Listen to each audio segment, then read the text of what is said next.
तो क्वाड्रेटिक्स के लेक्चर का पार्ट 2 है ये। This is the part 2 of the lecture. और पिछले पार्ट में हमने 4 चीज़ें क्वाड्रेटिक्स के बारे में स्टडी की थी। उनकी समरी ये है कि क्वाड्रेटिक इक्वेशन का ग्राफ अपवर्ड ओपन होगा अगर उसके एक्स स्क्वायर का कोफिशिएंट पॉजिटिव है। वो डाउनवर्ड ओपन होगा, पैराबोला डाउनवर्ड ओपन होगा अगर एक्स स्क्वायर का कोफिशिएंट नेगेटिव है। वाई इंटरसेप्ट हम कैलकुलेट कर सकते हैं by using x equal to 0 और उससे जो कांस्टेंट टर्म है इक्वेशन के अंदर that is y intercept of the quadratic curve. फिर हमने देखा कि कंप्लीटिंग द स्क्वायर मेथड से इक्वेशन को, क्वाड्रेटिक इक्वेशन को इस फॉर्म में, कंप्लीटेड स्क्वायर फॉर्म में एक्सप्रेस करके हम वर्टेक्स या टर्निंग पॉइंट के कोऑर्डिनेट्स कैलकुलेट कर सकते हैं। And the third thing was कि क्वाड्रेटिक ग्राफ एक्स एक्सिस को या तो 2 पॉइंट्स पे क्रॉस करता है, in that case we have 2 real roots and b square minus 4ac is greater than 0, या वो एक पॉइंट पे टच करता है एक्स एक्सिस को, in that case we have 1 real root, b square minus 4ac उस केस में equal to 0 होता है। या क्वाड्रेटिक ग्राफ एक्स एक्सिस को क्रॉस ही नहीं करता, we have no real roots and b square minus 4ac is less than 0. अब the next thing in quadratics is intersection of a quadratic curve and a line. Intersection of a curve जो कि quadratic curve होगा and a straight line. Intersection of a quadratic curve and a line. इसमें एक curve की equation हमें दी होगी. Equation of a curve, let's say y equals ax square plus bx plus c. This is the equation of a quadratic curve. और एक straight line की equation होगी. We have the equation of a straight line जो कि होती है y equals mx plus c की form में। तो straight line and a curve और ये intersect करते हैं। तो quadratic curve है और एक straight line है, ये intersect करेंगे और जिन points पे ये intersect कर रहे हैं उन points of intersection के coordinates हमने calculate करने हैं। अब वो कैसे होगा कि जब the curve and the line, the quadratic curve and the straight line intersect, तो उस intersection पे जहाँ पे intersect करें their y coordinates are equal and their x coordinates are equal. X coordinates are equal at the point of intersection, तो x values दोनों equations में equal होंगी and y coordinates are equal और equal, तो point of intersection पे x और y values दोनों equations में सेम होंगी। तो to find out the point of intersection हम दोनों के x को भी इक्वेट कर सकते हैं, y को भी इक्वेट कर सकते हैं। इस केस में y सब्जेक्ट बना हुआ है पहले से, तो अगर हम y इक्वल टू y कर लें, कर्व का y इक्वल टू लाइन का y, तो इससे हमारे पास पॉइंट ऑफ इंटरसेक्शन आ जाएगा। अब कर्व की इक्वेशन है ax square plus bx plus c, quadratic equation है। लाइन की इक्वेशन है mx प्लस c। कर्व की इक्वेशन को और लाइन की इक्वेशन को मैंने इक्वेट कर दिया है, इससे इनके पॉइंट ऑफ इंटरसेक्शन के एक्स कोऑर्डिनेट्स आ जाएंगे बाय सॉल्विंग दिस इक्वेशन। अब सारा कुछ मैं इक्वल टू की एक साइड पे मूव कर देता हूँ and I will gate ax square plus bx minus mx plus, अच्छा ये c1 और c2 मैं रिप्रेजेंट कर रहा हूँ ताकि बताने के लिए 2 अलग अलग कॉन्स्टेंट्स हैं जो 2 अलग अलग इक्वेशंस में हैं। तो प्लस c1 माइनस c2, तो 2 कांस्टेंट को जब माइनस करेंगे c1 माइनस c2 तो हमारे पास एक और कांस्टेंट आ जाएगा and I am writing it as c। तो अब जब दोनों इक्वेशंस को इक्वेट करके सारी टर्म्स इक्वल टू के एक साइड पे मूव किए हैं तो we have another quadratic equation. इसमें x वाली 2 टर्म्स हैं, इसमें से मैं x को कॉमन ले लेता हूँ एंड आई विल गेट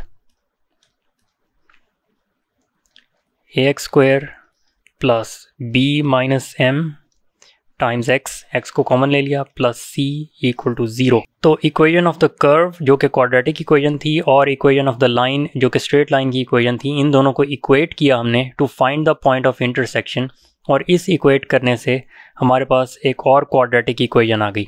अब this is also quadratic equation. क्यों?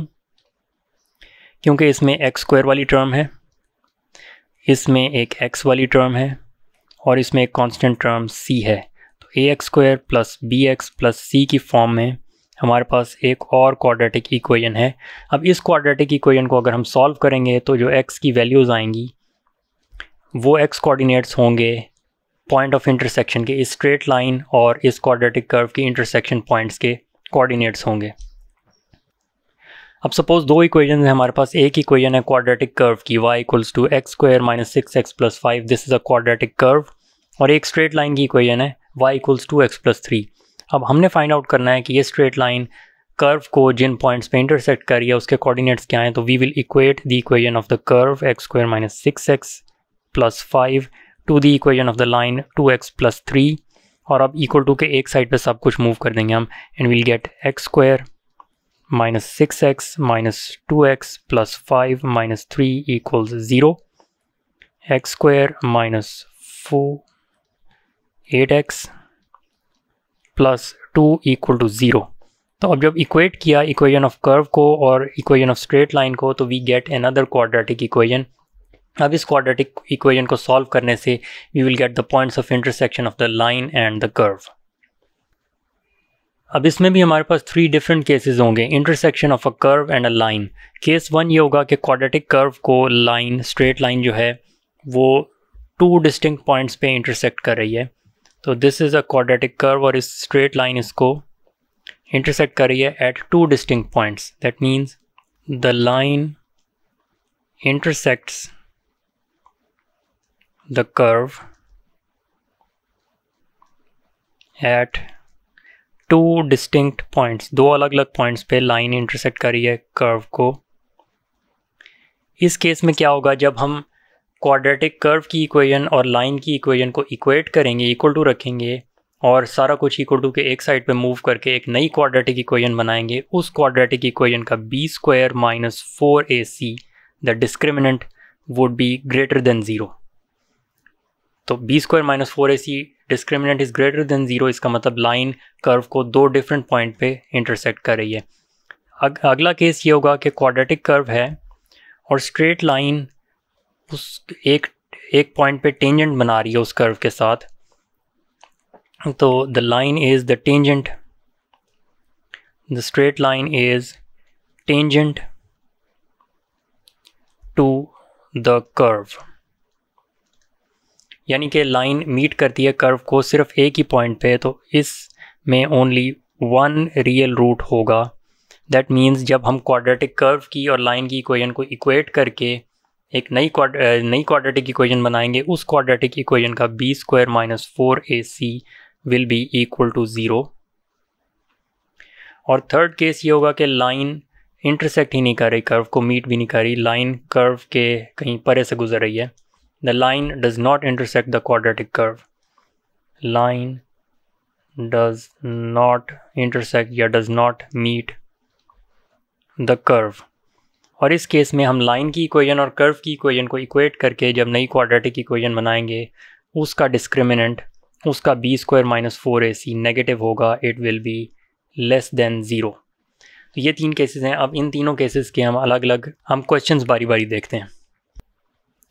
अच्छा, तो पहला क्वेश्चन है find the set of values of m की वैल्यूज़ फाइंड आउट करनी है फॉर विच द लाइन की इक्वेशन दी हुई है y equals mx plus 1, for which the line with equation y equals mx plus 1 and the curve with the equation y equals 3x square plus 2x plus 4 intersect at 2 distinct points. तो ये line और ये curve they are intersecting at 2 distinct points. 2 distinct points पे intersect करने का मतलब है there b square minus 4ac is greater than 0। तो जो हमारे पास लाइन की इक्वेशन है, सबसे पहले कर्व की equation, the equation of the curve that we have is y equals 3x square plus 2x plus 4 and the equation of the line that we have, the equation of straight line is y equals mx plus 1। तो ये line इस curve को intersect करती है at 2 distinct points. इसका मतलब इन दोनों की इक्वेशन को जब हम लाइन और कर्व को इक्वेट करेंगे तो उस नई इक्वेशन का b square minus 4ac greater than 0 होगा। 2 डिस्टिंक्ट पॉइंट्स का यही मतलब होता है। तो अब कर्व और लाइन को इक्वेट करते हैं हम। 3x square plus 2x plus 4 is equal to mx plus 1। अब क्वाड्रेटिक इक्वेशन बनाने के लिए सारा कुछ इक्वल टू के एक साइड पे ले जाएंगे हम। 3x square plus 2x minus mx plus 4 minus 1 equals 0। तो अब 3x स्क्वायर और x वाली टर्म्स में से हम x को कॉमन ले लेंगे and we will get plus 2 minus m times x plus 4 minus 1 would be 3 equal to 0। तो अब एक ये नई क्वाड्रेटिक इक्वेशन हमारे पास आ गई है in which we have a term with x square, a term with x and a c, a constant term. अब इस क्वाड्रेटिक इक्वेशन में बिकॉज ये लाइन और ये curve intersect at two distinct points करते हैं, दैट मीन्स इनका b square minus 4ac इस क्वाड्रेटिक इक्वेशन का it should be greater than 0। तो इसमें a है 3 एक्स स्क्वायर का coefficient, b is 2 minus m and c is 3, and now we apply b square minus 4ac is greater than 0 क्योंकि दो distinct points पे intersect कर रहे हैं ये। और इसको अगर हम सॉल्व करें तो b स्क्वायर क्या होगा 2 minus m का square, because b is 2 minus m, तो b square would be 2 minus m square minus 4 times a is 3 and c is 3 is greater than 0। ये होगा 4 minus 4m plus m square minus 4 3s are 12 times 3 is 36, this is greater than 0। तो m square minus 4m minus 36 plus 4 is greater than 0, m square minus 4m minus 32 is greater than 0। तो ये एक quadratic inequality आ गई है and we know that क्योंकि ये quadratic inequality greater than 0 है तो एक्स एक्सिस के ऊपर वाला रीजन हम कंसिडर करेंगे। सबसे पहले इसके रूट्स हम बनाते हैं बाय फैक्टराइजिंग। तो अगर इसको मैं फैक्टराइज करूँ मिडिल टर्म ब्रेकिंग से तो आई will gate m square minus 8m plus 4m minus 32 is greater than 0, m into m minus 8 plus 4 into m minus 8 is greater than 0, and I'll get m minus 8 times m plus 4 is greater than 0। तो अब दो roots आ गए हैं लेकिन इसको quadratic equation की तरह हम सॉल्व नहीं कर सकते। हम m इज़ इक्वल टू 8 और m इज़ इक्वल टू -4 नहीं लिख सकते, but what we can do is कि यहाँ से हम रूट्स का पता लगा के इसके ग्राफ का स्केच कर सकते हैं। तो roots of this would be, अगर ये क्वाड्रेटिक इक्वेशन होती तो इसके रूट्स क्या होते, m equals to 8 and m equals -4। बारी बारी दोनों ब्रैकेट्स को इक्वल टू 0 कर देंगे तो वी गेट द रूट्स, यानी कि इस क्वाड्रेटिक का ग्राफ अगर हम ड्रॉ करें, स्केच करें, तो it would intersect the x axis at 8 and -4। तो इस तरह का ग्राफ होगा इस क्वाड्रेटिक का। It would intersect the x axis at -4 and 8 जो कि इसके दो रूट्स थे। अब हमारे पास जो क्वाड्रेटिक इक्वेशन थी, इनइक्वालिटी थी, वो ये थी कि m square minus 4m minus 32 is greater than 0। अब ग्रेटर देन 0 का मतलब ये होता है कि we have to consider the region above x axis region. अगर ये लेस देन 0 होती तो we would have considered the region below x axis. अब x एक्सिस ये है, this is the x axis and we have to consider the region above x axis. इसका मतलब कि ग्राफ का वो पार्ट जो x एक्सिस के ऊपर है वो इस ग्राफ का ये पार्ट है, this part above x axis and this part is above x axis. तो इस पार्ट ऑफ द ग्राफ के लिए m की क्या वैल्यूज़ होंगी, m की वैल्यूज़ ग्रेटर देन 8 होंगी और लेस देन 4 होंगी। These will be the values of m। तो वैल्यूज़ ऑफ m यहाँ से आएंगी towards this side, m is greater than 8 and towards this side -4 के लेफ़्ट साइड पे m इज़ लेस देन -4। तो ये दो सॉल्यूशंस आ गए इस इनइक्वालिटी के। अब सिर्फ एग्जांपल के लिए कि अगर ये इनइक्वालिटी लेस देन 0 ना हो, ग्रेटर देन 0 ना होती, लेस देन 0 होता, तो इन दैट केस हम अबव x एक्सिस की बजाय we would have considered the region below x axis because the inequality is less than 0। तो below x axis, this is the x axis, below x axis जो इस graph का part है that is this part of the graph, ये वाला part. और इसके लिए जो m की वैल्यूज़ होती वो क्या होती, to the left of 8 less than 8 और ग्रेटर देन -4। तो values of m would have been less than 8 और ये पॉइंट क्योंकि -4 है, दिस इज़ -4, तो the values of m would have been greater than -4। तो इस केस में जो इनइक्वालिटी का सोल्यूशन आता हमारे पास, that would have been m is greater than -4 and less than 8. This would have been the solution of inequality. लेकिन ऐसा नहीं है, ये इनइक्वालिटी जो है दिस इज़ ग्रेटर देन 0. ये ग्रेटर देन 0 है, that means above x axis वाला पोर्शन हमने कंसिडर करना है. अबव एक्स एक्सिस वाले पोर्शन में ग्राफ का ये पोर्शन आता है, this portion and this portion, और इसके लिए वैल्यूज़ ऑफ x यानी कि values of m they are greater than 8, m is greater than 8 and less than -4, तो m इज़ लेस देन -4. तो these are the two solutions of this inequality. इस inequality के जो सोल्यूशंस होंगे that is m is greater than 8 and m is less than -4. m की ये दो values होंगी तो इस क्वेश्चन में ये ग्राफ, ये कर्व और ये line they will intersect at 2 distinct points. तो हमने कैलकुलेट करनी थी वैल्यूज़ ऑफ m, जिसमें जिन वैल्यूज़ के लिए ये इक्वेशन, ये स्ट्रेट लाइन और ये graph they intersect at 2 distinct points. तो वो हमने कैसे किया, using b² - 4ac greater than 0 करके एक इनइक्वालिटी बनाई, और उससे जो वैल्यूज़ ऑफ m आई, those values are m is greater than 8 and m is less than -4. अब नेक्स्ट क्वेश्चन में we have a line, the line y equals 4y equals x plus c. This is a line where c is a constant, is tangent to the curve y square equals x plus 3. So we have the equation of a line and we have the equation of a curve at point P. तो ये line point P पे tangent बनाती है इस curve के साथ. Find the value of c. अब tangent का क्या मतलब है, line is tangent to the curve, इसका मतलब लाइन और कर्व की इक्वेशन को इक्वेट करके क्वाड्रेटिक इक्वेशन बनाएंगे, उसका b² - 4ac will be equal to 0. Tangent के केस में b² - 4ac is equal to 0. तो अब the equation of the curve is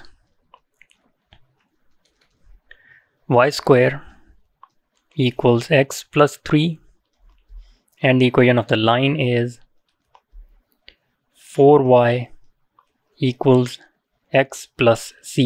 अब इंटरसेक्शन के लिए, इनके मीटिंग पॉइंट के लिए हम पहले y को टू y करते थे, दोनों के y को सब्जेक्ट बना के इक्वेट करते थे. लेकिन क्योंकि यहाँ पे y² है तो y को इक्वेट करना मुश्किल होगा, इस y को भी स्क्वायर करना पड़ेगा. So for that we equate x values, हम x को सब्जेक्ट बना लेते हैं दोनों इक्वेशन में. कर्व की इक्वेशन में it would be x is equal to y² - 3. Line की इक्वेशन में we will have x equals 4y minus c. तो अब इन दोनों के x को इक्वेट कर देंगे for the intersection point and we'll get y² - 3 equals 4y minus c. अब सारा कुछ इक्वल टू के एक साइड पे मूव कर देंगे, y² - 4y minus 3 plus c equals 0. अब ये क्वाड्रेटिक इक्वेशन आ गई है जिसके अंदर a यानी कि x² का कोफिशिएंट होता है, लेकिन ये इक्वेशन y की टर्म्स में है तो y² का coefficient this is a, y का कोफिशिएंट -4 दिस इज़ b, और constant term, the term without variable without y -3 plus c, ये पूरा का पूरा c है. And we know that line is tangent to the curve, इसका मतलब b² - 4ac is equal to 0. इस कंडीशन को यूज़ करके हम एक इक्वेशन बनाएंगे, b² - 4ac is equal to 0. b is -4, that means -4 का square, -4 times a is 1 and c is -3 plus c is equal to 0. तो 16 minus 4 times -3 plus c equals 0. 16 plus 12 minus 4c equals 0. तो -4c is equal to -28. तो c is equal to 7. तो c की value हमने calculate कर ली, that is 7, यानी कि इस लाइन की इक्वेशन में c is equal to 7. Next part में वो कहता है find the coordinates of point p के, वो पॉइंट कौन सा है जिस पॉइंट पे कर्व और लाइन इंटरसेक्ट करें. तो कर्व और लाइन की इक्वेशन मैंने लिख लिया यहाँ पे, और पिछले पार्ट में क्योंकि हमने कैलकुलेट कर लिया c इज़ इक्वल टू 7, तो लाइन की इक्वेशन में मैं c की जगह आई विल राइट +7. तो लाइन की इक्वेशन है 4y equals x plus 7. Coordinates of p हमने फाइंड आउट करने हैं जहाँ पे ये कर्व मीट करता है इस लाइन को, that means their x coordinates are equal, their x values are equal and their y values are equal. तो हम x को सब्जेक्ट बना के दोबारा से x is equal to y² - 3, x equal to 4y - 7, इन दोनों को इक्वेट कर देंगे to find the intersection point. y square minus 3 equals 4y minus 7, y square minus 4y minus 3 plus 7 equals 0, and we get the equation y square minus 4y plus 4 is equal to 0. अब इसको solve करने के लिए we can factorize it. Y square minus 2y minus 2y plus 4 equals 0, and we get y into y minus 2 minus 2 into y minus 2 equals 0. y minus 2 times y minus 2 equal 0.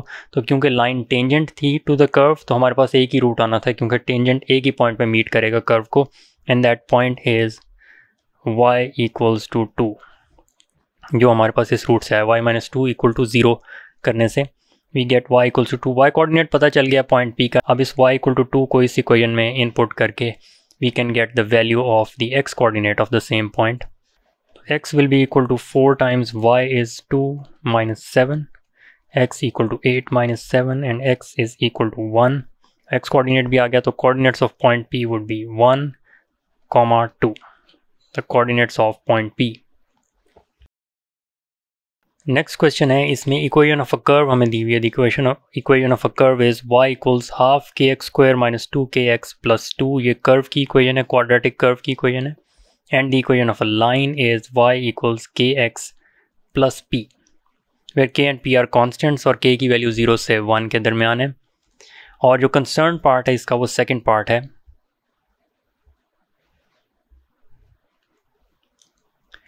It is given instead that the line and the curve do not intersect. तो line और curve intersect नहीं करते. इसका मतलब line और curve की equation को हम equate करके अगर हम उसका b square minus 4ac calculate करें, that should be less than 0, that should be negative because the line and the curve do not intersect.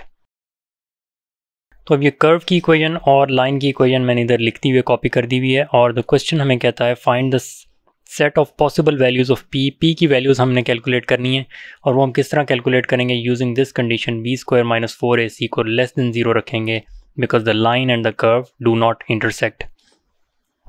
तो अब सबसे पहले तो इंटरसेक्शन के लिए हम लाइन और कर्व को इक्वेट करेंगे इन दोनों की इक्वेशन को. तो हाफ के square x square minus 2kx plus 2 जो कि कर्व की इक्वेशन है is equal to kx plus p. Equal to इसलिए रखा कि हम point of intersection find out करें. अब क्योंकि पॉइंट ऑफ इंटरसेक्शन कोई नहीं है तो इसका b square minus 4ac less than 0 रखेंगे, लेकिन उसके लिए पहले इक्वेशन को रीअरेंज करना पड़ेगा. सबसे पहले तो मैं ये हाफ ख़त्म करने के लिए दोनों साइड्स ऑफ इक्वेशन को मैं मल्टीप्लाई करूँगा by 2, multiplied by 2, multiplied by 2, और इससे ये फ्रैक्शन ख़त्म हो जाएगी and I will get k square x square minus 4kx plus 4 is equal to 2kx plus 2p, और रीअरेंज करके I will get k square x square minus 4kx minus 2kx plus 4 minus 2p equal 0. अब ये minus 4kx और minus 2kx we can sum them together. k square x square minus 6kx minus 2p is equal to 0. अब ये एक और quadratic equation आ गई जिसमें x square का coefficient it is k square that is a, x का coefficient minus 6k this is b, और the constant term minus 2p this is c, and the condition is b square minus 4ac is less than 0 because the line and the curve do not intersect. तो b square minus 4ac अगर less than 0 रखें, b square minus 4ac is less than 0. b square is minus 6k का square minus 4 times a is k square and c is minus 2p is less than 0. So this is 36k square minus 4k square times minus 2p is less than 0. 36k square plus 8k square p is less than 0. अब इसमें से हम common ले सकते हैं के square और 4 को, 4k स्क्वायर इज़ कॉमन, तो 4k स्क्वायर को अगर कॉमन लें तो we'll get 4 9s are 36, 9 plus 2p is less than 0। तो अब 4k स्क्वायर को मल्टीप्लाई करें हम 9 प्लस 2p से and the answer is less than 0। इसका क्या मतलब है? अब k स्क्वायर की वैल्यू तो हमेशा पॉजिटिव ही रहेगी बिकॉज इट इज़ स्क्वायर, तो k की जो मर्जी वैल्यू हो जाए उसको स्क्वायर करेंगे the answer would be positive. तो इसका मतलब k स्क्वायर पॉजिटिव होगा तो 4k स्क्वायर ये पूरी की पूरी टर्म पॉजिटिव ही रहेगी बिकॉज k की कोई भी वैल्यू हो वो स्क्वायर होकर पॉजिटिव हो जाएगी। ये पूरी टर्म पॉजिटिव है, उसको एक मल्टीप्लाई करें एक टर्म के साथ and the answer is less than 0। Answer less than 0 का क्या मतलब है कि द आंसर इज़ नेगेटिव। तो एक पॉजिटिव टर्म है, this is a positive term, जिसको हम मल्टीप्लाई करें एक टर्म के साथ तो आंसर इज़ नेगेटिव। इसका मतलब ये टर्म नेगेटिव होनी चाहिए। दोबारा दो टर्म्स मल्टीप्लाई हो रही हैं, दो ब्रैकेट्स मल्टीप्लाई हो रहे हैं and the answer is less than 0, यानी कि आंसर नेगेटिव है। आंसर अगर नेगेटिव है और इनमें से एक टर्म पॉजिटिव है, इसका मतलब दूसरी टर्म ए इज़ नेगेटिव। तो एक्चुअली इसकी कंडीशन क्या बनेगी?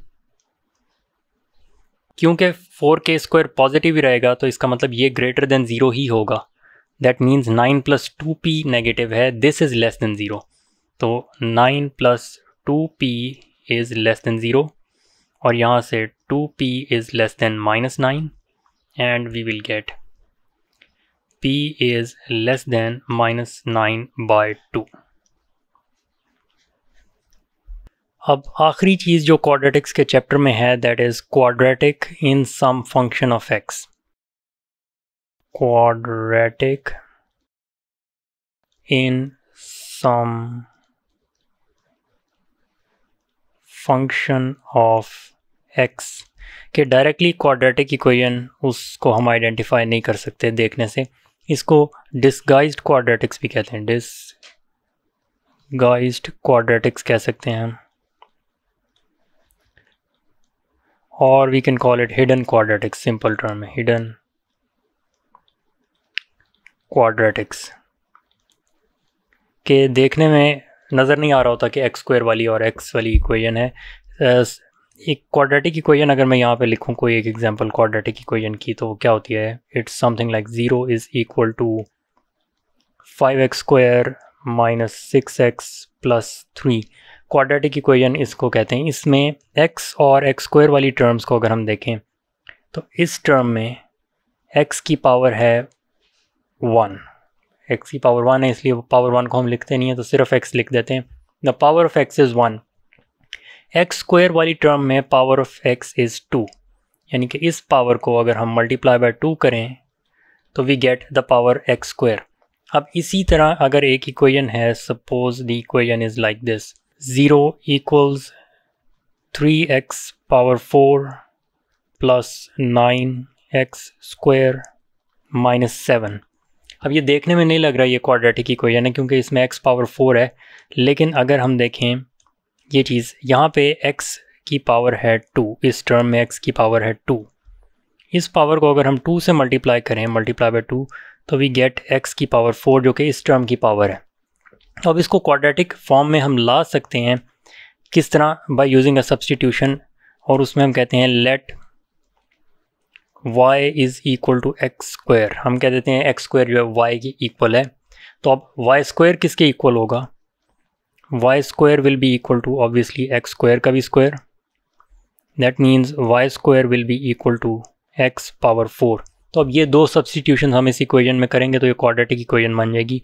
x स्क्वायर की जगह हम y लगा देंगे, x पावर 4 की जगह हम y स्क्वायर लगा देंगे, तो the equation will become 0 equals 3x power 4 की जगह y स्क्वायर लगाना है, प्लस 9x स्क्वायर की जगह y लगाना है, माइनस 7।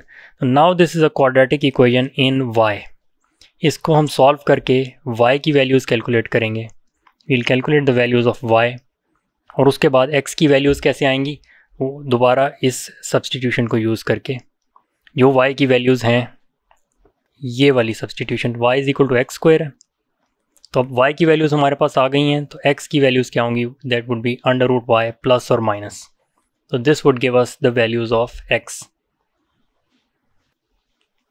अब ये क्वाड्रेटिक इस तरह से भी हो सकती है, 4x plus 11x power 1/2 minus 6 equals 0।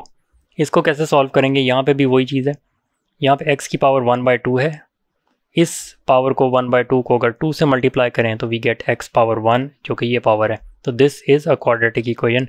इसमें सब्सटीट्यूशन हमने क्या करनी होगी, let y is equal to x power 1/2, तो y स्क्वायर क्या होगा, x।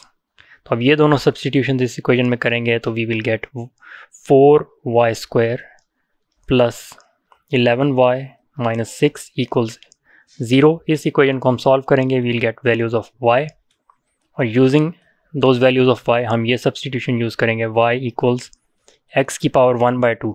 पावर 1/2 का मतलब होता है स्क्वायर रूट, तो पावर 1/2 को हम लिख सकते हैं अंडर रूट x, तो y is equal to under root x। तो x क्या होगा, y स्क्वायर के बराबर होगा, y square will be equal to x। यहाँ से हमारे पास x की वैल्यूज़ आ जाएंगी। So that is how we solved disguised quadratics, या quadratics in some function of x. So this was the end of the chapter of quadratics.